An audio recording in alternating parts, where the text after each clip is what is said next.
بسم اللہ الرحمن الرحیم۔ آج میں آپ کو واقعہ سبت کے بارے میں بتاؤں گی۔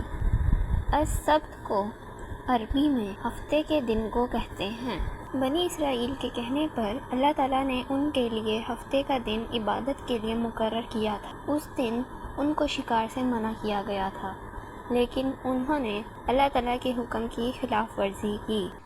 وہ جمعے کے دن جال بچھا دیتے، ہفتے کے دن عبادت کرتے اور اتوار کے دن وہ جا کر مچھلیاں پکڑ لیتے، کیونکہ مچھلیاں جال کے اندر پھنسی ہوتی تھیں، اس لیے ان کو کسی محنت کی ضرورت ہی نہیں پڑتی تھی۔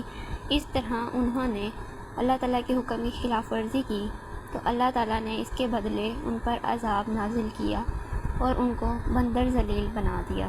اس واقعے میں ہمارے لیے بہت بڑا سبق ہے کہ کیا ہم اللہ تعالیٰ کے احکامات مانتے ہیں اور ان پر عمل پیرا ہوتے ہیں یا نہیں۔